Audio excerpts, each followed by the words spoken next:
Testing 1 2. Testing 1 2. 1 2 3 4. Testing 1 2 3 4. Testing 1 2 3 4. We're live. What's that? We're live.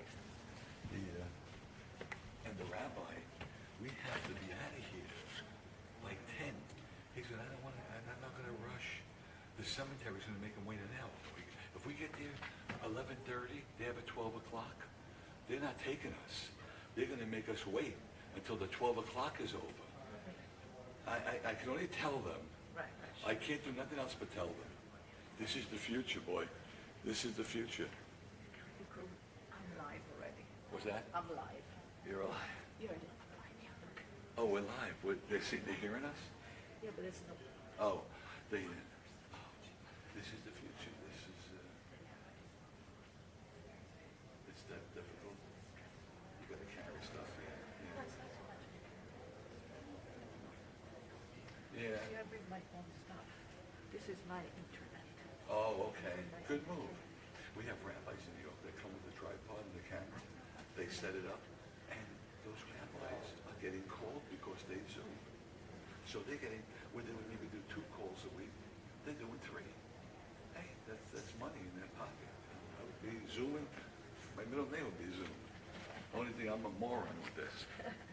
I am so stupid with computers. I should learn. And I say, for what? Next lifetime. Yeah.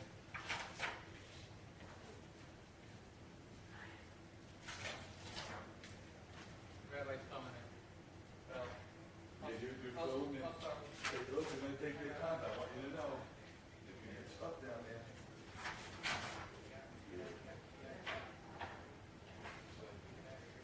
His name is David.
no. Take it. Yeah, just like you just came in. Go to the shower. What'd you do?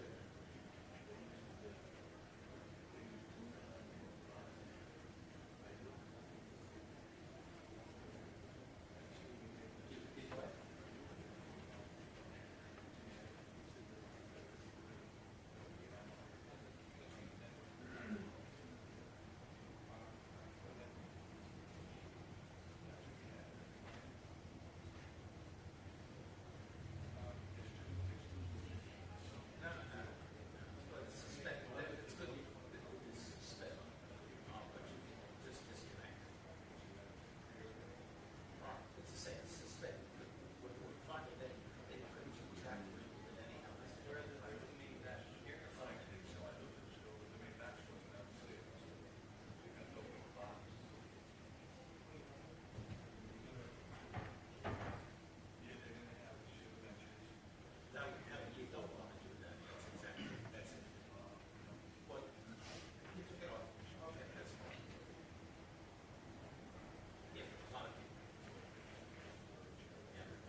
What side's better for you? If you on it, which side do you think? The far over there? Yes, please. Yeah.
Keep counting.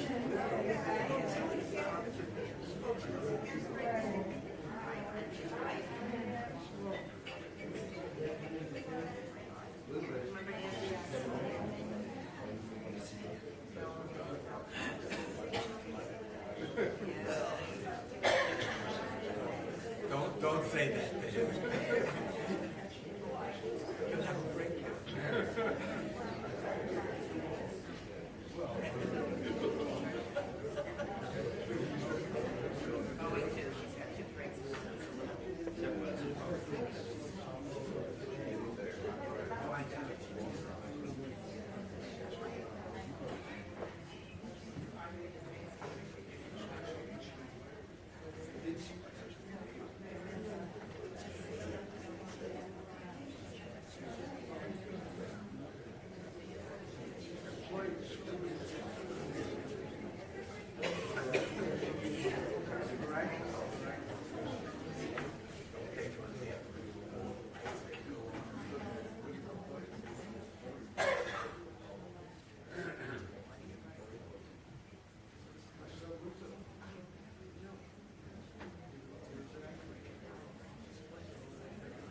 interfere with the form of the ceremony. If you have a cell phone or any communication device, you can turn to the silent or off position.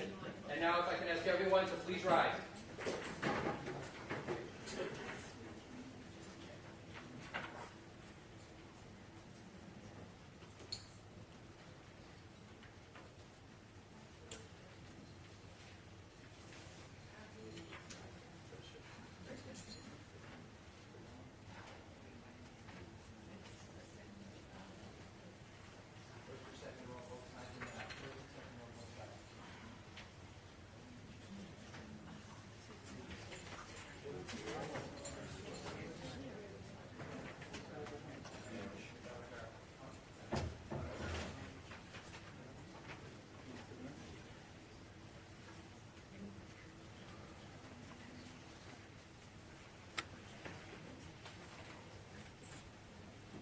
Officiating today's service will be Rabbi Barrow.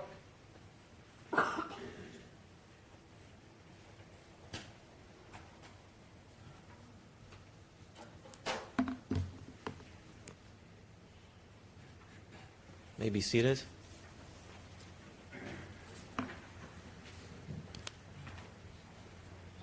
So this fellow once observes this phenomenon of a ship leaving port. And there are many people gathered, and there's much celebration as all the passengers board the ship.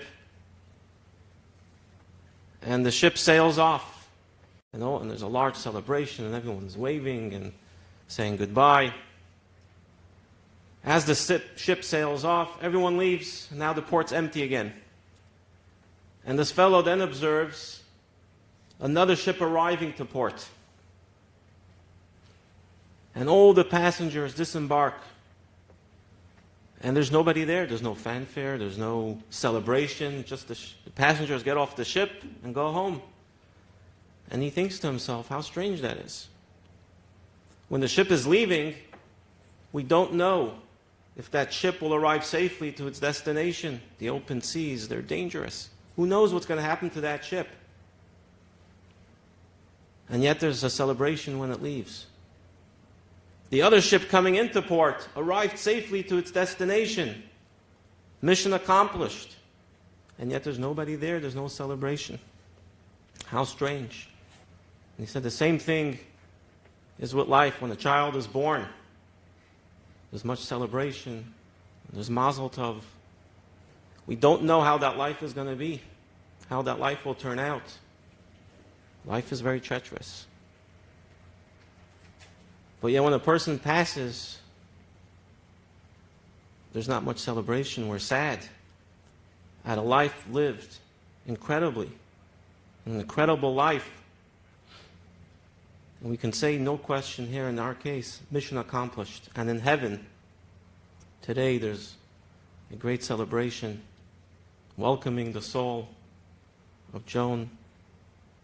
Her Hebrew name is Buna. She always made sure that I knew that her Hebrew name is Buna. And that's how we refer to the soul with the Hebrew name Buna, daughter of Yidel, is coming, and there's tremendous, her soul in heaven is arriving, and there's a tremendous celebration. You know, the soul was dispatched to this world on a mission. She never got distracted from her mission, always focused. Her life was about her children, the spirit, and so before we hear from her grandson, and here we have grandchildren, a great-granddaughter, which you can point and say, look what I have accomplished. Look at these children. Look at the grandchildren. Look at a great-granddaughter. We're going to recite together Psalm 91. I'm going to recite it first in Hebrew, and I'm going to ask Ian to say it in the English.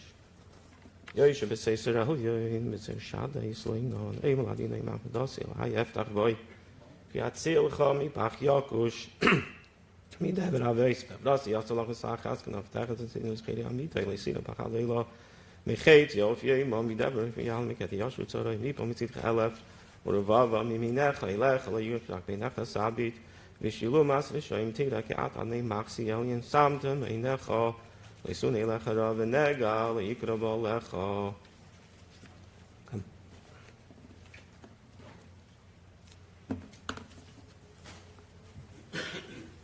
He got to put on tefillin just before Grandma passed. And that was the culmination of his bar mitzvah. When was that? On Wednesday, last Wednesday.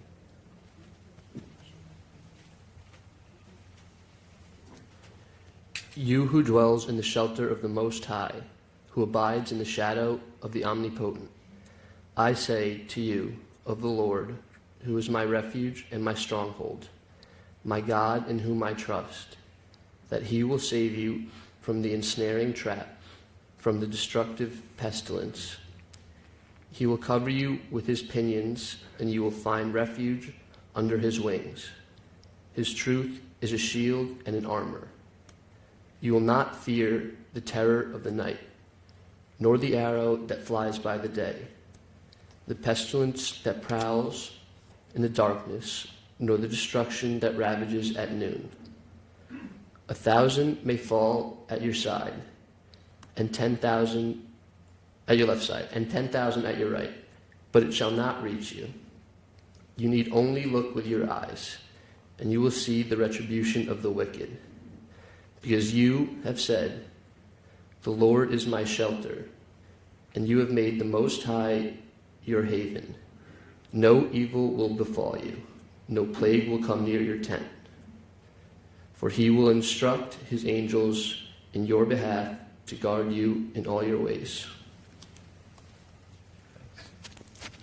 What nachas to see his grandson reading a psalm by King David.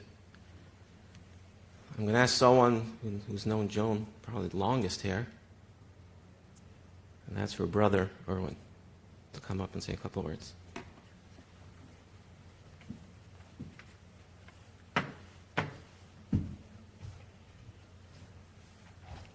Good morning, everybody. I thought I'd be able to do this without crying. I guess not.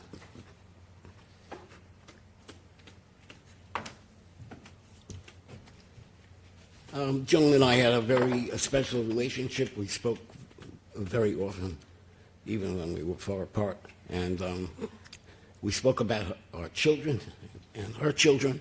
And we spoke very frankly and honest about everybody.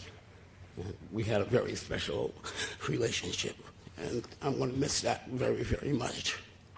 But another thing that people don't know about Joan, if a catastrophe happened, she was always able to find a nice part about it, which was just a miraculous ability that I have never seen in too many other people. And the only other thing to be said is everybody who knew Joan loved her. And that's all I can say this morning.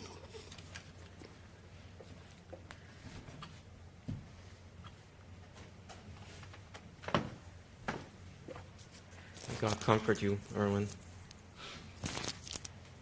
And what a nachas that you'll have her own grandson, Scott, read the eulogy. Come up, Scott. Is it true you're really going to Princeton?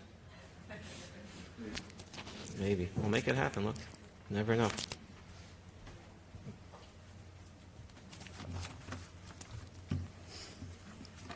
My message to the Decter family and all those who loved her. We want to extend our many thanks to everyone who came here today to help us remember and honor the life of our mother and grandmother, Joan Decter. While we mourn her passing, we give thanks as a family to all those who loved her as we did and have supported us through this very difficult time. We know her love will stay with us for all the days of our lives. You cannot talk about our mother without mentioning her mahjong. It began in Merrick, with our earliest memories of her and her mahjong ladies who came every Wednesday afternoon and, of course, became lifelong friends. In her more recent years, she played 4 days a week in Admiral's Cove with her friends, and when she came home with her $2.50 of winnings, it made her day. And she made sure to let everyone know. In these later years, playing mahjong with her friends was their way of catching up on all the family gossip and made her retirement years bright and cheerful. The ladies would laugh away an afternoon and then go back to their respective worlds. Life started for our mother in Brooklyn, New York, and she grew up in a nice middle-class neighborhood. Although they never owned a house, she always wore nice clothes and had nice things. Our father and grandfather, on the other hand, was from the other side of the tracks, and her parents, Ann and Eddie Shapiro, weren't thrilled when Irving came a-calling. They said, "Do you think you can keep our daughter in the style to which she is accustomed?" Well, I think you know how that turned out. Our father always provided the best for our mother. We remember when she got her first Cadillac. It was a 1967 Fleetwood with a brown exterior and white interior, and we remember thinking how big that thing was. I would have paid to see her drive that because I don't know how she drove that. She drove it proudly, and I think was the first housewife in Merrick, Long Island to have such a fancy car. When she was growing up, our mother and her family spent every summer at the Metropolitan Bungalow Colony in upstate New York. Then, in her teenage years, our father and grandfather became a waiter at one of the hotels nearby just so we could be near her. It was kind of like a cross between the movie Dirty Dancing and the marvelous Mrs. Maisel. Joan was very smart. She skipped a grade in school, and she actually did have one job. She was hired at a hat company as a secretary after high school. She related that she got the job because she was the only applicant to wear a hat to the interview. She always says that when she got her first paycheck, she went across the street and spent the whole thing at Lord & Taylor's. And of course, her parents were mad. Throughout their lives, our parents were big boaters and had many boats, small and large. However, she was not a good swimmer. She used to sit in a deck chair that wasn't fastened down to anything, and as my grandpa went over big waves, she yelled, "Irving!" She never helped with any ropes or anything because she didn't want to ruin her nails. But she was always there with him along for the ride, and they took many major trips to Newport, Block Island, and other places by a boat. She excelled at many things. However, cooking was unfortunately not one of them. Many disasters ensued in the kitchen, but we always just laughed it off as, "There goes Mom trying to cook." But she had other interests. Our mother loved the arts, as exemplified by our parents' season tickets to the Maltz Theater in Jupiter and shows at the Kravitz Center in West Palm Beach. And her real love was reading books. She loved a good mystery, Gothic novels, and sometimes we even caught her reading a racy romance book. She enjoyed her family room in the evening as she watched her evening television shows, especially her nightly viewing of Jeopardy. She always watched Jeopardy, and in her final days, she would sit and watch with all of us. She even said a couple weeks ago, "Oh, this one's a repeat."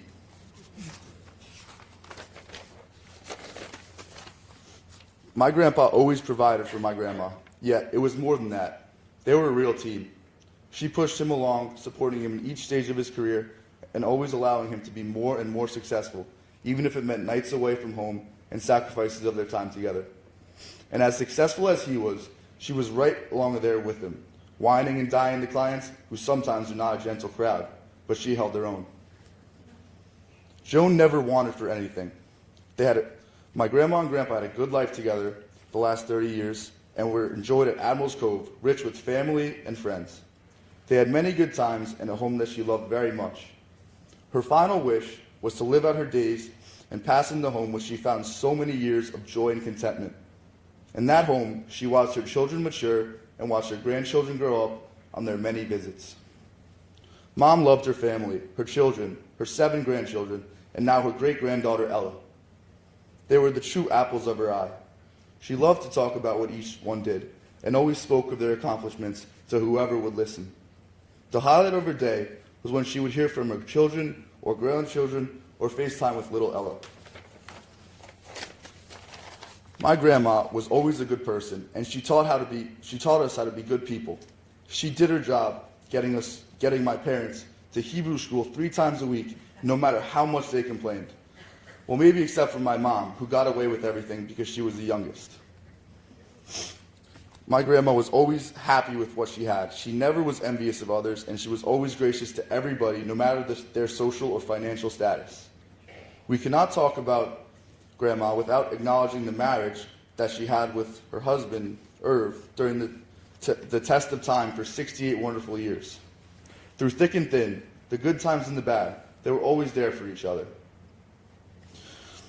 Grandma is survived by her husband, Irving, her brother, Irwin, Wendy and her 3 daughters, Alex, Morgan, and Elise, Carrie and her 2 boys, Ian and Scott, and Kenneth and his daughter, Allison, and son, Andrew, and his wife, Sophia, and the small miracle of her one and only great-grandchild, Ella Ann. Whenever she saw Ella, her entire face lit up with a smile of great joy. Even in the last 6 months during her battle with cancer, Grandma would rally and get the strength to enjoy little Ella. Grandma, you may no longer be with us physically, but your love remains and will be with us for all the days of our lives.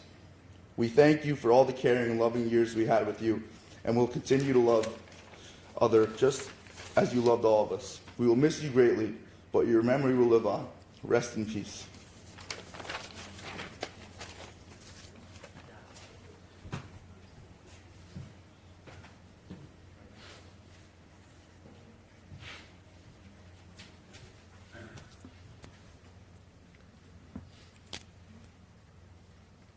About 16 years ago, I was introduced to Irving and Joan. Someone said, "Rabbi, you have to meet Irving. Anything you'll need to get done in this town, Irving will get it done. Anything, any force for good, he'll get it done. He's like a tank." That was the word. That's how I was introduced to her. A tank for good. It didn't come along till I realized that Irving was the tank, yes, and is the tank, and God bless him for many more years and give him strength, and God should comfort him. But Joan was the navigator of that tank. And just the other day, I went through the photos that I have, and I thought I could maybe find a couple of photos in my Google account from Joan of the different events and different times we were together. I thought maybe there will be 5 or 6 photos. But you know how now Google has face recognition and recognizes the face. I see the millennials here are shaking their head. They know what I'm talking about. But one day I'll show all of you. It's incredible. You could actually, Google will recognize the face. And I see dozens and dozens of pictures of Joan. I say, why do I have so many pictures of her? And then I see that at my son's bar mitzvah and my daughter's bat mitzvah, she's almost in every photo because she was there at the dancing. And she's schlepping her friends into the dancing. And every single photo of hers with this massive, beautiful smile. The spirit of her soul shines through. Her life wasn't just about materialism. Her life, that's a tremendous gift from God, and she recognized that the blessing she has is a gift from God. But first and foremost was the spirit of life. Her children, her grandchildren. Judaism, Yiddishkeit, making sure they go to Hebrew school. Why would she do that? Because of the spirit of the neshama. If someone's life is about only the materialism, then when it's over, it's over. But if someone's life is about the spirit, the joy, the smile of celebrating a Yiddish simcha, and dancing and the entire time, that's very telling about the soul of that person.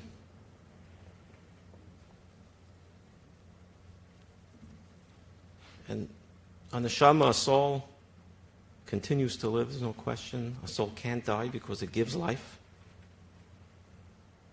So the soul on its own goes on, and the spirit of the soul, the nachas, continues. The joy continues, watching the children and grandchildren continues. And she will shower us with blessings, as they say in Yiddish, sie soll sein a gute better.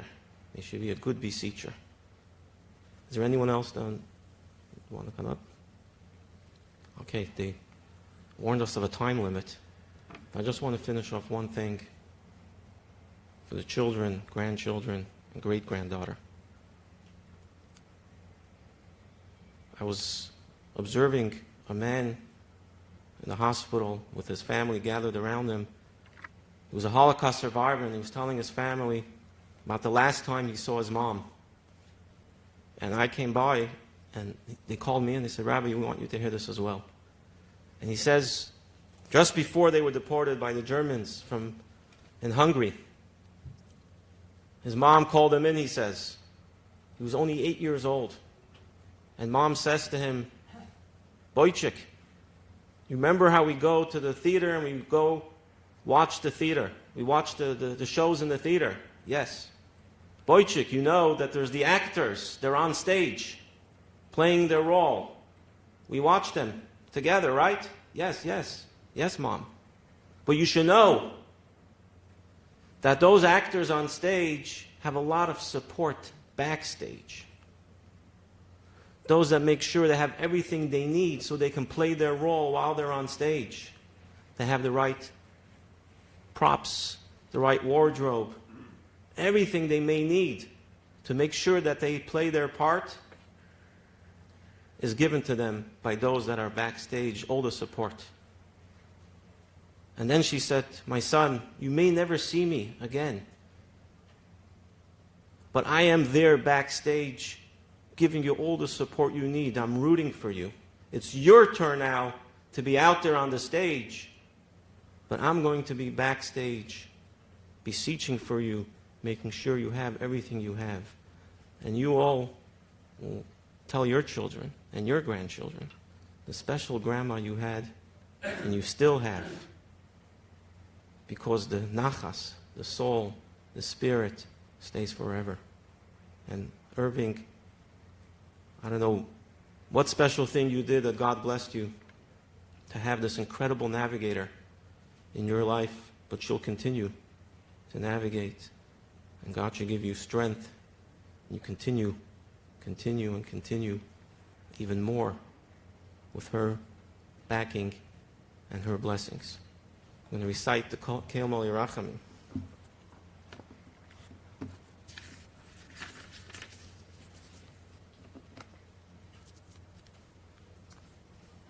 El Mali Rachamim, Shoichin Bamreimim, Hamtzei Menucha Nechoino, Al Kanfei Hashchina, B'maileis HaKdeishim, Utahirim, Kezerikia, Mazhirim, Es Nishmas, Buna, Basidol, Shahocha, Leilama, Bavoshenadu, Tzedaka, Badaskaras Nishmasa, Beganin Tehim, Menuchas, Olechem, Balarachamim, Yastireha, Beseisek, Nafev Leilamim, Yitzre Betzerachim, Es Nishmasa, Adinayu, Nachalasa, Vesaduach, Al Mishkava, Beshalem, V'neimar, Amen.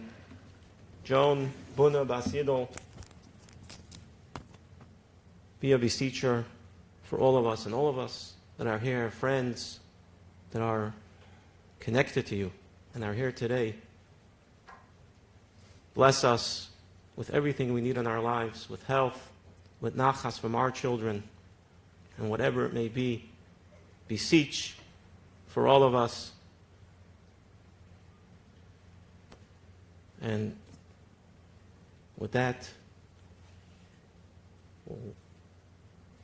the family is requesting also that a little bit of a change of plan. Instead of gathering at the house at 2 p.m., the gathering will be at the clubhouse in Admiral's Cove at 2 p.m. The AC is down in the house. And I guess Grandma had her way of saying, you know, this is the house. So we're going to move it to the club at 2 p.m. That's what she wanted, but we're going to... So the mourners will observe Shiva for 7 days till Sunday. And once the Shiva is over, our job, whoever's here, is to comfort the mourners. And then at the end of the Shiva, we'll celebrate her life. We'll all do good deeds, become better in our own lives. Better mothers, better fathers, better siblings, better children. The best we can be as we play our role our turn to be on stage. Friends, this concludes the service here in the chapel. Again, on behalf of the family, I'd like to thank each and every one of you for attending here today. For those of you who are going to the cemetery, Star of David, please go directly to your cars, put on your bright lights and your emergency flashing lights. The family has provided motor escorts to assist you to the cemetery. And like the rabbi said, at 2 p.m. everyone would gather at the Admiral Poe Clubhouse, where the family will receive everyone. At this time, please rise and remain in your places as your family exits down the center aisle. You may follow behind us. Thank you. Just a quick note, Irving wants to make sure everything is done according to the traditional way. One of the things is direct descendants should not walk directly behind the casket. So walk on the side of it or in front. Anyone that's a direct descendant, that includes children, grandchildren, should walk on the side, but not directly behind, to follow from behind.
I knew there was